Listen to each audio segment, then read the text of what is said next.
O mestre do terror, Junji Ito. Eu acho. Bom, aqui tá. Ai, não dá pra ver, mas ela tinha feito uma animaçãozinha de Uzumaki. Eu gosto muito do Junji Ito, mas eu não acho que ele seja o mestre do terror, igual muita gente diz. Porque ele trabalha mais ali o terror corporal e tal, eu acho bem interessante. O grotesco dele é bem interessante.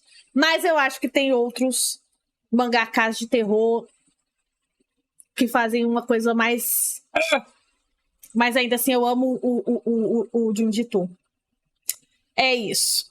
Meu nome é Reply, e hoje eu quero falar de Junji Ito, um dos maiores e mais importantes escritores de terror, e porque depois de décadas de trabalho, suas histórias continuam assustadoras.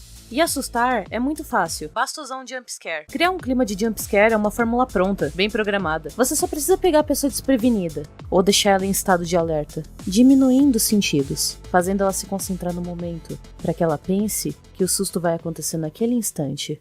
Daí o susto não acontece e um bicho na sua cara que não precisa ser assustador, logo depois que você baixou sua guarda. Mas terror é muito mais do que assustar ou chocar alguém. Eu já comentei como esse tipo de terror com jumpscare se encontra ultrapassado por sempre repetir a mesma fórmula, com imagens chocantes, gore e um climinha previsível que vai acontecer. E como um novo tipo de terror surgiu na última década pro gosto popular. Aquele terror que convida o espectador a participar, a sentir o clima, a descobrir o que é aterrorizante numa cena comum, atuando principalmente em imagens e filmes, que precisavam com urgência dessa renovação. E se você quiser saber mais, eu vou deixar esse vídeo por aqui. Esse tipo de terror, onde o observador é um participante ativo e convidado, sempre foi muito bem feito em videogames, por causa da natureza da mídia, onde o jogador toma todas as decisões. Então, mesmo que os sustos sejam baratos e simples, como um Five Nights at Freddy's, a intensidade dos sentimentos é voraz, porque você é obrigado a participar se quiser continuar o jogo. Alguns têm soluções muito mais simples, outros elaboradas, e cada decisão que você toma é capaz de te encher de terror, ao ter a impressão que você não tá seguro, porque a expectativa não funcionaria com um filme de jumpscares, e agora ela funciona, já que é você que não se sente seguro, e é você que tem que fazer algo a respeito. Claro, tudo tem que ser feito com um clima de urgência em um jogo. Tem que ter um tempo, algo vindo atrás de você, uma sensação de inquietude, ou você é capaz de tomar fôlego, ficar parado, e se recuperar e preparar pra qualquer coisa antes de cada porta, cada decisão. Mas não é a mesma coisa quando se trata de animação, porque, igual aos filmes, hoje em dia ela precisa criar um clima assustador, um medo gradativo que se instaura em você sem que você perceba, e um desconforto. E poucas animações conseguem realizar isso porque os personagens são feitos para ser agradáveis aos olhos. Quebrando essa regra, tem uma animação que trata muito bem disso, que é Coraline, pois embora os personagens sejam simpáticos no começo, o clima construído... Eu amo Coraline. Gente, o livro também é muito bom. Nossa, nessa mesma pegada, assim, Casa Monstro é um outro que eu gosto muito também. Gente, Casa Monstro podia facilmente ser um filme de terror, porque ele é um filme infantil, assim, mas se você olha a história dele é muito assustadora. De ser uma garotinha que não entende o que tá acontecendo, enquanto as coisas vão se transformando em grotescas gradativamente, destruindo um clima familiar, é no mínimo aterrorizante. Porque existe a construção. O espectador, ao mesmo tempo que a protagonista, é convidado a entender o que tá acontecendo de errado. E ele passa a participar ativamente, justamente por criar simpatia com ela. E à medida que ele vai tomando ciência do que tá acontecendo, a gente já tá temendo pelo destino da menina. Então, quando o espectador é passivo em uma animação, eu acredito que a construção precisa de uma expectativa e uma confirmação do terror, mostrando algo que seja realmente assustador, como uma aranha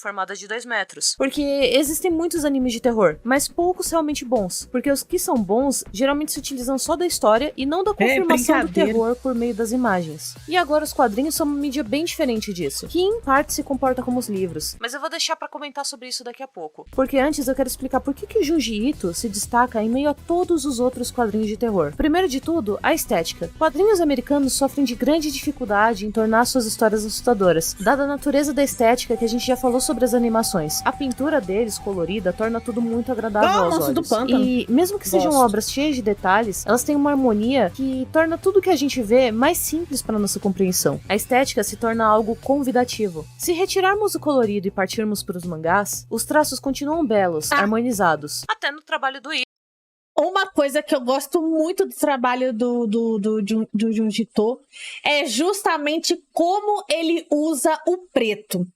Como que ele usa o preto, como que ele muda a intensidade, como que ele brinca com preto e branco ali, e isso torna todo o horror corporal das obras dele mais grotesca. O traço do Ito é muito legal, gente, eu gosto muito. O EPC Siqueira morreu? Sim. Essa fofoca já passou por aqui. Oi, Caio, como é que você tá?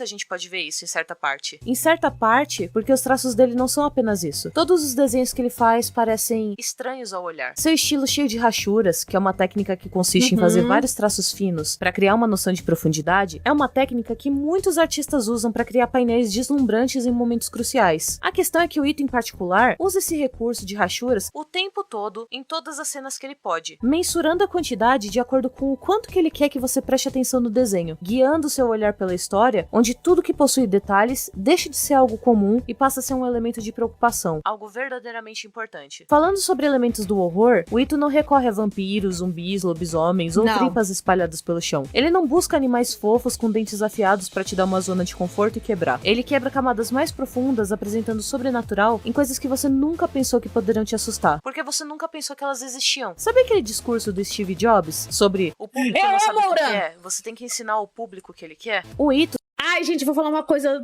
Gente, Ouran Host Club. Eu odeio animes de mulherzinha.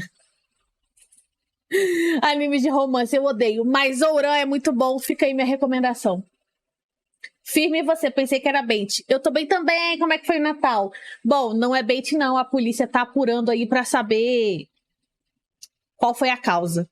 Steve Jobs, sobre o público não sabe o que quer, você tem que ensinar ao público o que ele quer. O Ito segue essa ideia muito antes do discurso ficar popular. Em nenhum outro autor você encontra um monstro que literalmente é uma parede com buracos, ou então outros que as pessoas vão se tornando lesmas justamente por causa de seus pais. E esse trabalho é um trabalho obcecado sobre a obsessão. Mas antes de chegar nessa parte tão gostosa do trabalho, na minha opinião, eu preciso falar da diagramação. A diagramação do Ito, como um bom vinho, se tornou cada vez melhor com o tempo. Enquanto muitos quadrinistas subestimam a diagramação, hoje em dia muitos usam ela a seu favor para compor cenários. Um grande exemplo disso é a Atelier of Witch Hat, que recebeu prêmios por sua diagramação, e atualmente está inaugurando oficialmente em uma obra uma tendência ocasional, de tornar a moldura dos quadros parte da história, quase como se fosse um personagem vivo, que agrega personalidade aos momentos. Já o Ito usa de uma forma que para a maioria das pessoas é inconsciente. Ele conta o número de páginas dos seus quadrinhos e exige que eles sejam publicados de um modo específico, por um motivo bem específico. Como vocês devem lembrar, eu disse que as histórias de terror são construídas com algumas coisas. E além do objeto aterrorizante e do clima, elas são construídas com expectativas. E ele potencializa isso, colocando a conclusão da expectativa na página seguinte. Isso, igual aos livros, é o que torna o leitor tanto a vítima quanto o cúmplice. E alguns escritores do terror masterizaram isso, como Stephen King, nunca colocando a conclusão do capítulo nele mesmo, mas semeando, fazendo com que você tenha que virar a página para poder continuar. E num livro é fácil. Basta interromper a leitura para o próximo parágrafo, tomar fôlego e continuar. A questão do Ito é que a diagramação dele não deixa você tomar fôlego. O tempo em que você passa em cada quadro é cronometrado pelo nível de detalhes, pelo tamanho dos balões, pelo espaçamento das canaletas, para que no final você sinta a urgência e o medo de virar a próxima página, que você anseie por descobrir qual será o destino e tema por isso ao mesmo tempo. Em imagens que progressivamente vão se tornando cada vez mais detalhadas, gerando cada vez mais angústia. Toda a narrativa é construída para um momento sobre o qual você é responsável. E depois disso, com perdão do trocadilho pros amantes da obra, só vem uma espiral de desgraça, que é onde o Ito verdadeiramente brilha no seu roteiro. Por falar nisso,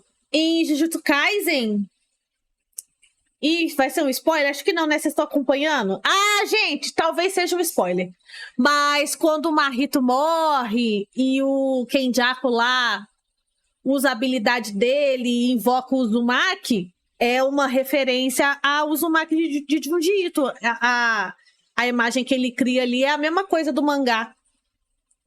Até agora vocês perceberam como o artista trabalha para que tudo seja estranho. Tudo te deixa levemente desconfortável. E quando você pensa que chegou no clima, mais coisas desconfortáveis acontecem. Até o final, que não apresenta qualquer expectativa de esperança ou felicidade. Não são histórias onde as pessoas vencem. São onde as pessoas com sorte sobrevivem, mas nunca mais vão retornar ao que eram. E isso se trata por conta da natureza do trabalho do Ito, que foca em alegorias para ilustrar os seus temas principais, sendo um deles a obsessão. Até que ponto o desejo da natureza humana pode dobrar as pessoas? Até que ponto o seu desejo de saber o final da obra faz você virar a próxima página?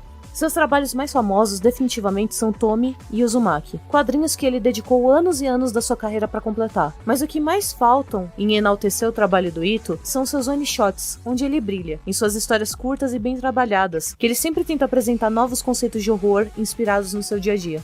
E aproveitando esse tópico, eu quero explicar por que o trabalho do Ito é tão especial. Falando um pouco sobre as obras mais importantes dele, Tomie é o retrato da obsessão do Ito, sobre o seu primeiro trabalho, onde ela é uma personagem que sempre traz desgraça para todos que entram em contato com ela. Ela é muito bonita, perfeita, e não importa o que aconteça, sempre morre. Sendo uma história que pro Ito durou 13 anos para ser concluída, a Tomie deseja ser representada e imortalizada de algum modo, onde todos os personagens, assim como o próprio autor, viram apenas personagens secundários diante do seu poder, que não pode ser detido ou capturado em uma tela. Mas por ser o seu primeiro trabalho, ele ainda estava aprendendo toda essa fórmula que eu falei. Ele estava aprendendo a ser o Junji Ito. Uzumaki, em contrapartida, é descrito como seu melhor trabalho e o mais complexo por causa disso. Com mais experiência para escrita e finalização, Uzumaki se torna a história de uma cidade que é assombrada. Mas como eu já disse, não se tratam de espíritos convencionais, e sim de uma forma, a espiral, que dá nome à obra.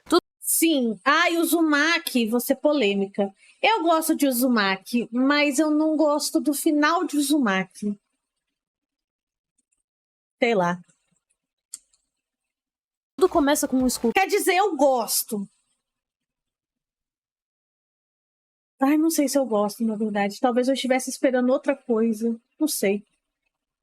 Ficando obcecado pela forma, e termina como uma obra digna de apreciadores de Lovecraft e seu terror cósmico, onde só a compreensão do divino é capaz de destruir o ser humano. A cidade lentamente vai se transformando, e mesmo que seja dividida em capítulos que possam ser lidos por vezes separados, por conterem várias premissas diferentes, todo o terror é amarrado por alguns personagens, testemunhando as consequências de onde a obsessão e o desejo humano podem conduzir, quando amparados pelo sobrenatural. E o que todas essas histórias que ele fez têm em comum? Eu te pergunto agora. É bem simples. As regras nunca são explicadas. Quando os personagens conseguem entender algo, eles saem da história e não conseguem passar o seu conhecimento adiante. O leitor, assim como os personagens, fica perdido sem saber das regras. Porque no momento em que você sabe das regras de algo, como algo funciona no terror, aquilo perde a sua potência de medo e ganha uma potência desafiadora. Você pensa, esse personagem é burro. Se fosse eu faria isso e isso. Esse tipo de pensamento te afasta de simpatizar com o protagonista, te tira da imersão, arruína o trabalho de provocar o terror no seu coração. E é nisso que tantas histórias falham. Quando as coisas são resolvidas, a empatia desaparece e você acaba se lembrando que tudo aquilo é uma história. O Uzumaki é assim, quando chega no você fica a obra inteira tentando entender o que tá acontecendo. Por que aquilo tá acontecendo? O que é o causador daquilo? E aí chega no final e você não descobre nada! Então, assim, isso é legal, essa quebra de expectativa, porque normalmente é assim, né? A gente chega no final da obra e uau, a gente entendeu tudo agora. Isso não acontece com o Uzumaki. E é isso. E aí cabe a você pensar o que você quiser.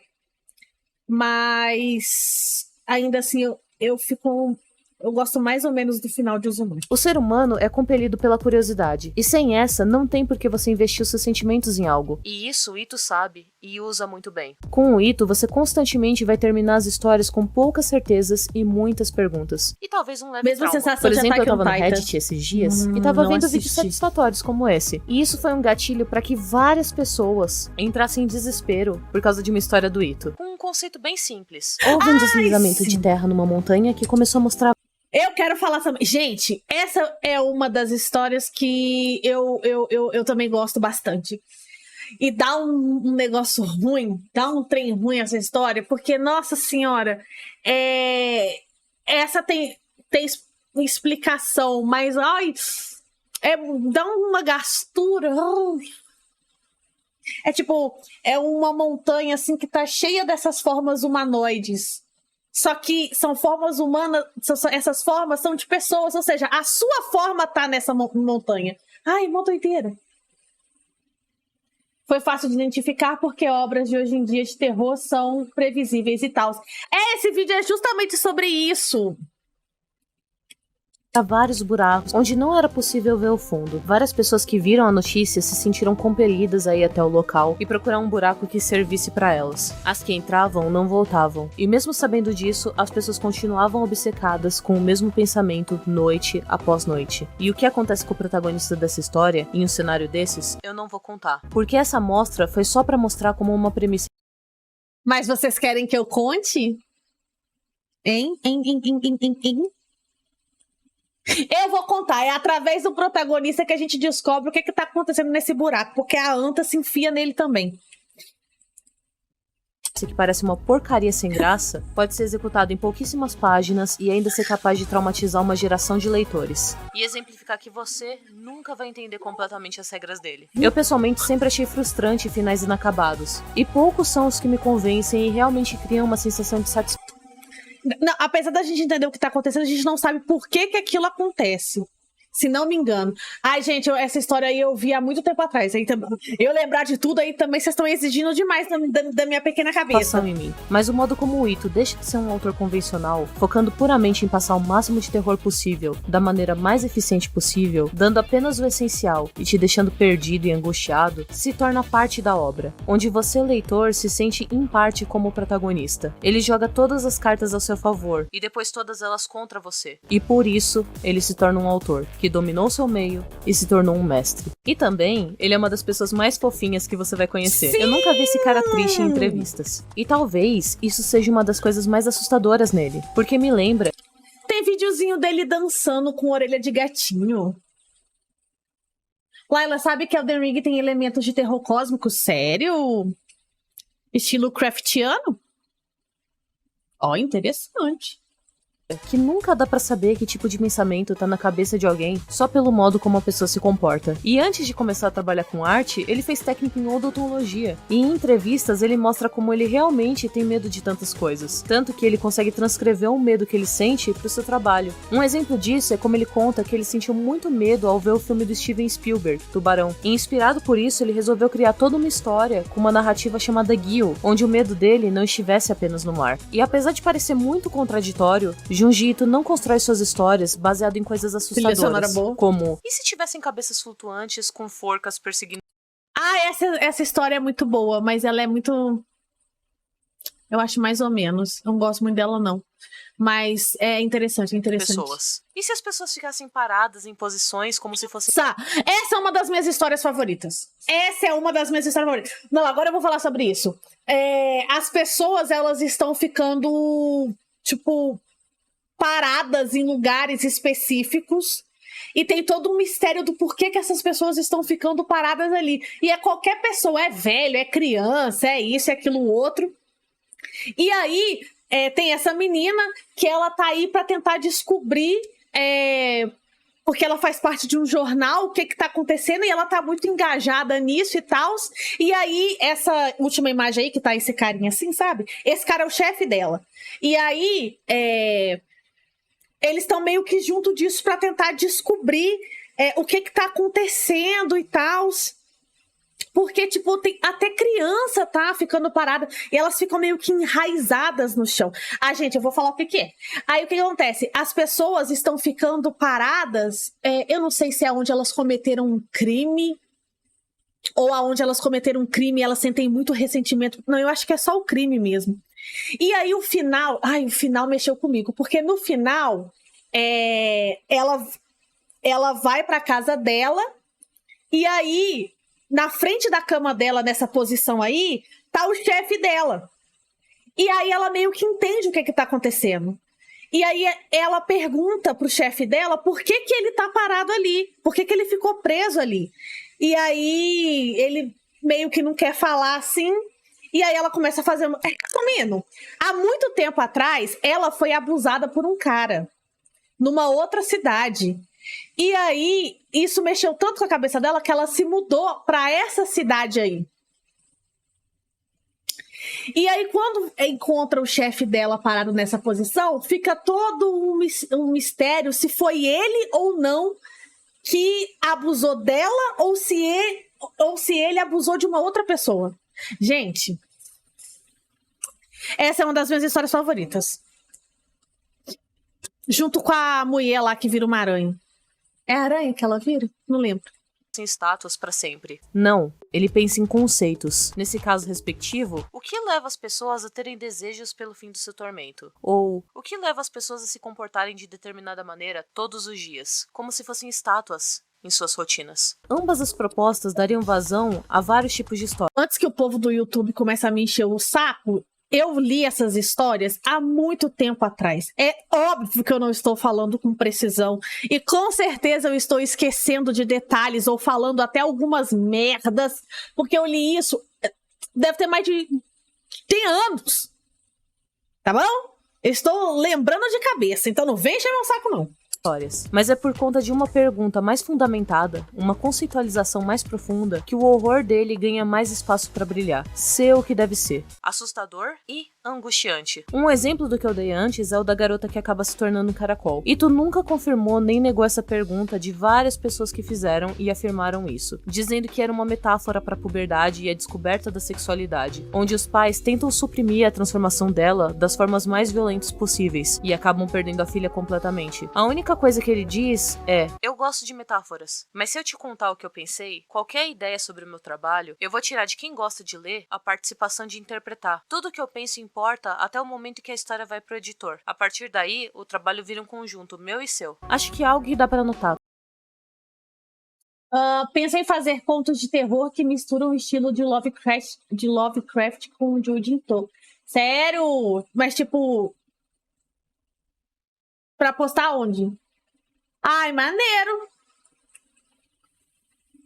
Quando você fizer alguma, fale pra gente ler aqui. Com uma maior facilidade nesse aspecto é o conto em que um homem leva uma garota pra casa para que ele possa noivar com ela e apresentar ela pro pai. A questão é que ela acaba descobrindo que assim que um ente da primeira linhagem da família morre, o crânio com o cérebro dos seus antepassados se prende. Eu não gosto dessa história, que essa história é meio meh, mas o desenho, o velho deitado assim, e todas as outras cabeças do velho, assim... Isso fala muito sobre o próprio Japão, né? Que o Japão tem toda essa coisa de ancestralidade, de respeitar os mais velhos, de que você não pode ter a sua própria vontade, você tem que fazer o que seus pais querem que você faça, porque eles são mais velhos do que você, eles mandam em você!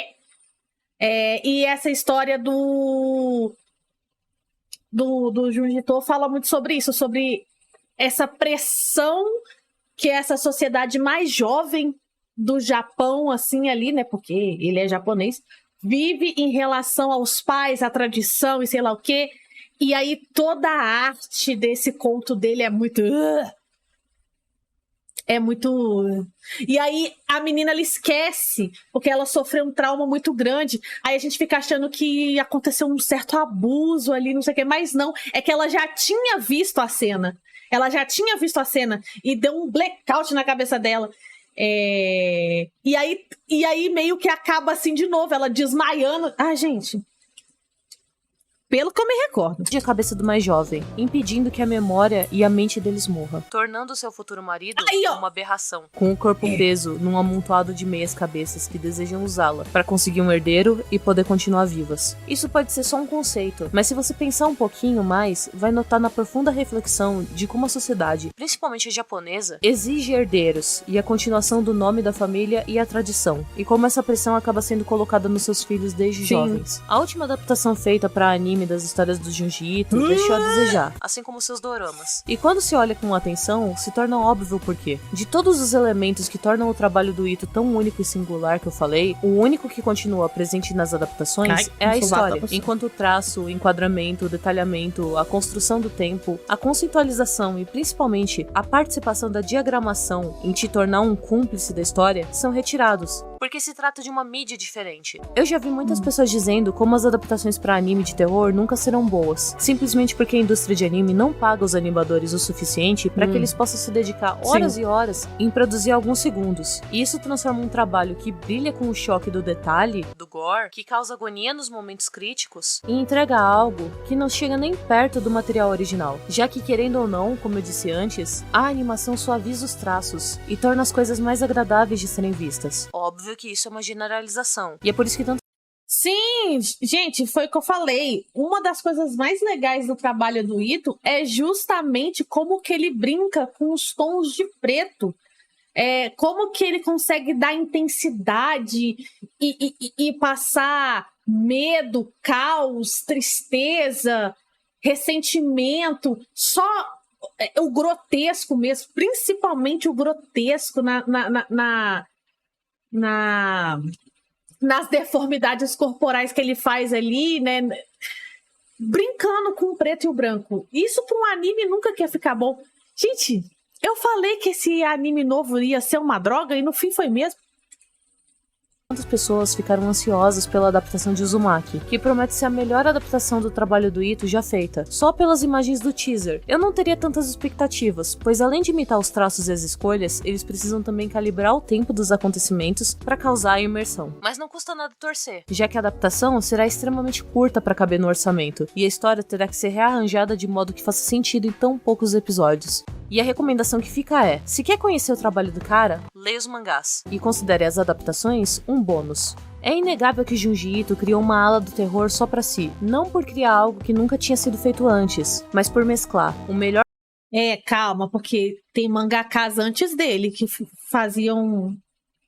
Tinha essa pegada de terror aí, inclusive que ele se inspira bastante. Possível de todas as áreas que envolvem a mídia do quadrinho para evocar do melhor modo possível um jeito novo de contar uma boa história de terror. Easter egg. É muito difícil que as pessoas fiquem até esse momento do vídeo. E esse vídeo deu muito trabalho pra fazer. Então se você ficou até aqui, dá um jeito de comentar a espiral, para que eu saiba que você tá me ajudando a continuar com o canal.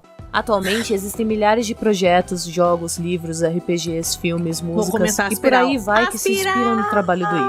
E existem vários destaques que eu tô passando por aqui. Pra quem gosta de point and click, uma curiosidade é que Rush Lake foi inspirado no trabalho do cara. E indo pra outros gêneros, teve Carrion, World of Horror, que mescla um pouco com Lovecraft. E mais recentemente, um que me chamou absurdamente a atenção é um projeto brasileiro chamado Nami, que quer trazer esse tipo de terror obsessivo e cósmico pra uma atmosfera mais familiar, se passando aqui no Brasil, no Nordeste. Eu recomendo que você confira o projeto no Catarse, que tem um potencial absurdo, dada a nossa cultura cheia de histórias criativas, como você bem deve saber. E corre, que a campanha acaba dia 30 de novembro. Acho que eu disse tudo o que eu queria sobre o Junji Ito. Esse autor, assustadoramente fantástico. Muito bom! E bem, te vejo no próximo vídeo. Até mais! Olha só!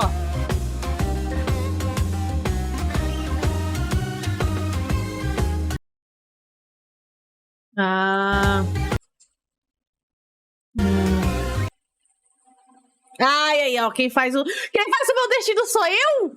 Ai, fodeu, então. Agora eu posso falar um negócio pra vocês? A Reply é inscrita no meu canal. Ela é inscrita no meu canal há um mês e eu nem sabia, porque eu não fico olhando quem é inscrito no meu canal, porque eu não espero que pessoas fodas se inscrevam no meu canal, conheçam uma flopada feito eu. Mas ela é inscrita no meu canal! Gente, que loucura! E eu amo o trabalho dela. Eu sou inscrita no canal dela, no meu canal pessoal, né? Ai, eu gosto muito. Fica aí a minha recomendação. Não que eu possa recomendar alguma coisa, né? Mas fica aí. Se a staff do anime fosse a Madhouse, seria ultimamente terror. Eles têm uns diretores de terror que sabem fazer um terror foda. A Madhouse? Será? Que loucura, hein? Não é mesmo? Quando eu vi, eu fiquei tipo, como assim? Mas é isso, flopada, porém não tão flopada. Eu adoro as artes que ela faz, muito foda.